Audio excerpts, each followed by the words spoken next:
All right, I'm Master Quincy. Hope everybody is having a good, amazing trading day.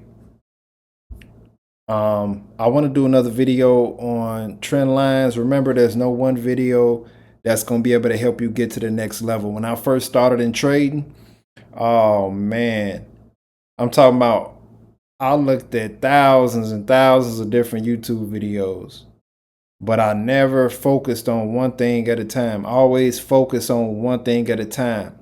So what you should be doing is prioritizing one thing at a time. So I already dropped a video about the trend line, and I'm about to drop another video for the trend line. Right now, I want to get rid of 2 of my EMAs and the fractals. Well, I keep the fractals. So here on Coinbase Global, we have a nice little diagonal consolidation here. Some people consider them flags, depending on what's going on in the market. I most certainly wouldn't consider this as a flag. But you definitely want to know how to properly place your trend lines to make sure that you're putting them in the right place. That is what's going to be able to help you shoot off the right entries. Now, remember, the trend line begins when you have 2 points or more. The more points, the better. So if you take a look at all of these arrows, these are a lot of rejection areas. So where these rejection areas, I'm referring to them as points. In the last video, I explained that down. I broke it down as far as the foundational summary of the trend line. Now I want to show you how to properly place it when things is looking a little out of hand and out of control, and you may not know how to fully understand what you're looking at. So you can see many points here, but you can't really level it the way you think you would be able to level it. So if you take a look here, this trend line that I have here, let's make it yellow. Let's make it red. So if you check the bottom rejection points, you'll be able to see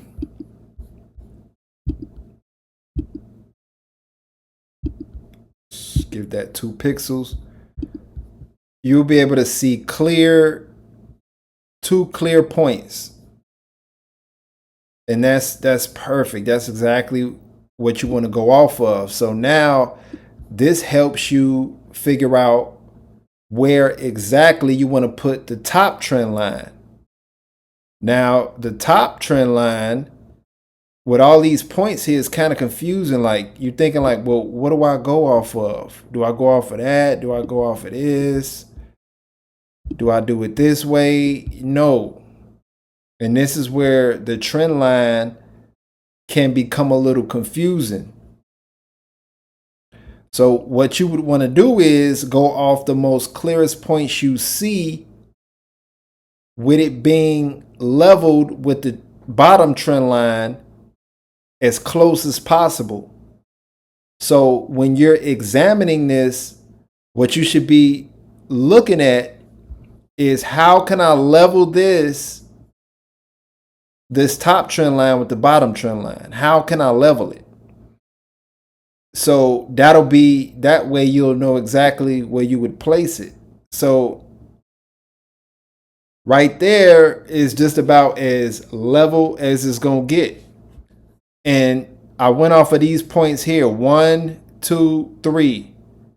Because remember, in my last video, I explained how price may go higher than the 2 points, because you got a point here and a point here. So that's 4 points. So when price I told you in the last video that price can break above the trend line. And that's exactly what it did here. Broke up above the trend line a couple of times, right? So now what you would be looking for is, how can I level it from the first point? Remember, the first point is always going to line up with something. Let me repeat that. The first point is always going to line up with something. But if you know you have some rejection areas that are higher than the top trend line, then it's going to be a little more difficult, a little bit more complex to understand, which way to put the trend line. So I strictly went off of where the bottom trend line is.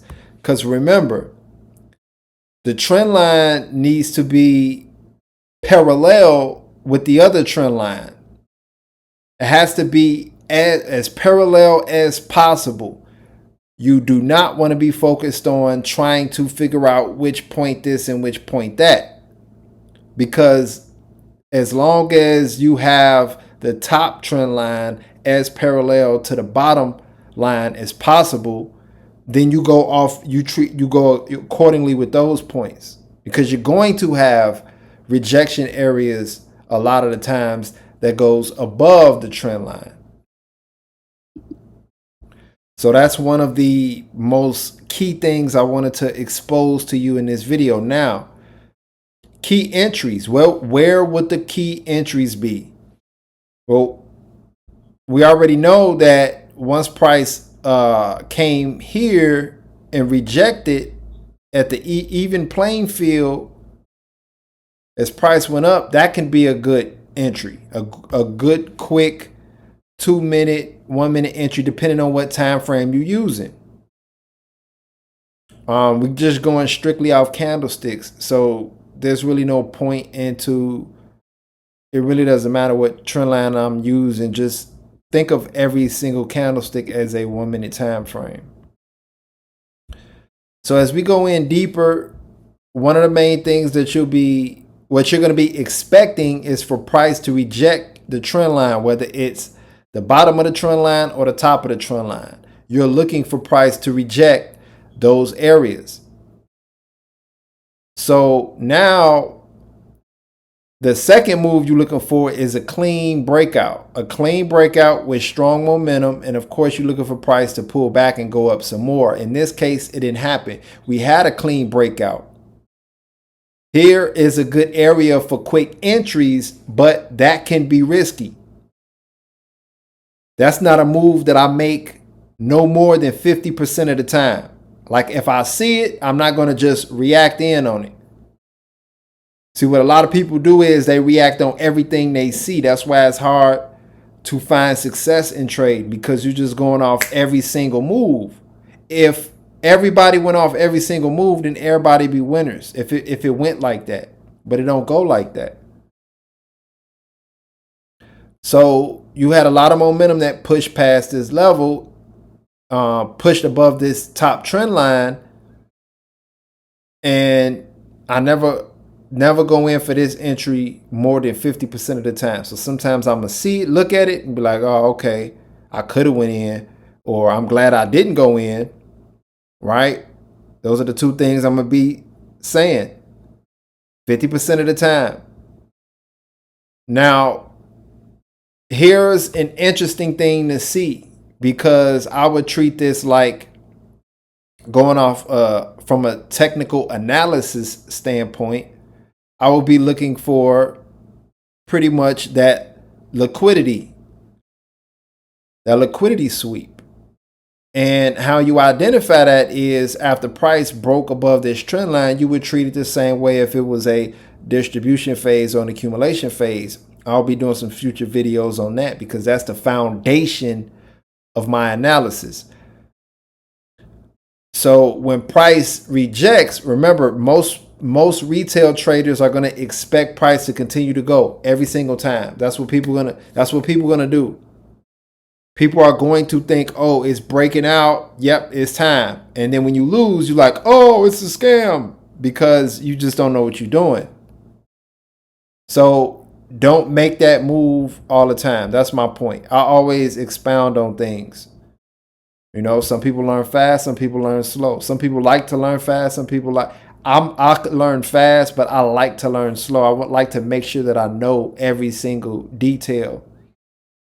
So that's kind of how I explain.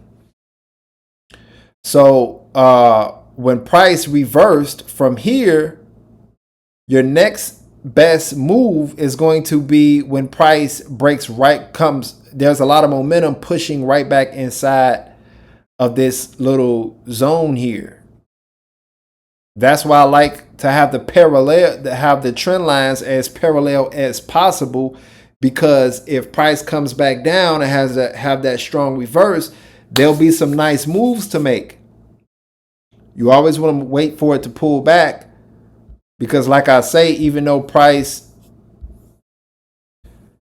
came back down and pushed down in here, right back inside this little zone, you're looking for momentum, a bunch of momentum and this happens all the time, y'all. It happens all the time.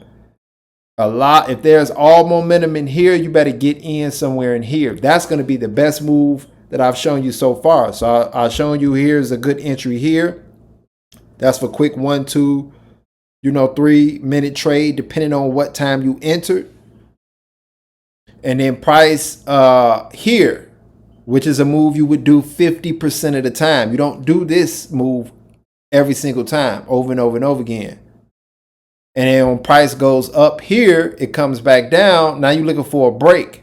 Don't go in. As soon as it breaks in, you want to make sure that it continues to push. Remember, if there's going to be momentum from here to here, it's going to keep going anyway. So just be patient. Don't go in right at the crack. So there was a lot of momentum that continued to push the market down. And as you see, you could have got in for a nice, good entry. Now, if you want to continue to expound off of these parallel trend lines, just stretch them out a little bit more to show you other opportunities or other entries. This is going to be very, very exclusive, right? So make sure it's parallel. Yep, it's parallel pretty good. Now, here's another common move that happens over and over again with the trend lines. Not every single time, but a lot of the times. And if you're able to catch it, and if you're wise enough to know what it is, then you'll be able to capitalize off of the markets. Now, I ain't going to go too deep into things, because now we have a trend line. Now we have a flag, an inverted flag. Anytime the price is going down, it's an inverted flag. Anytime price is going up, it's a flag. Now, what's interesting about this inverted flag is that price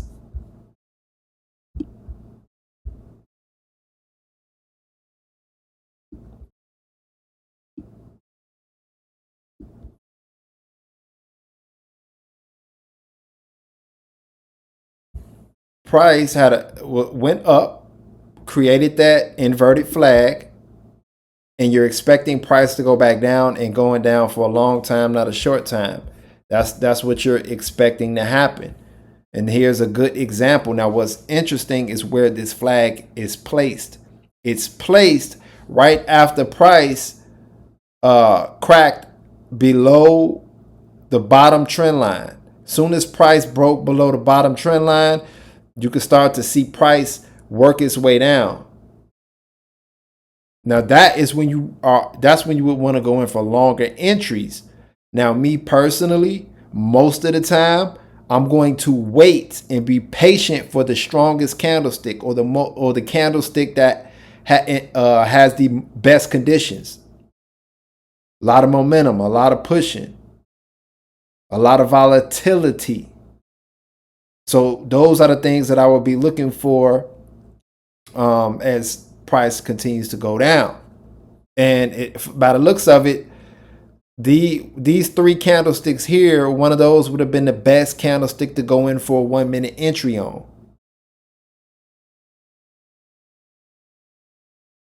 Maybe even this one, maybe even this. No, not that one. Maybe this one, maybe that one. So I like to be patient for that most of the time. If I'm busy and impatient, I probably go in for a 10-minute trade, 20-minute trade, 30, 40, an hour, whatever.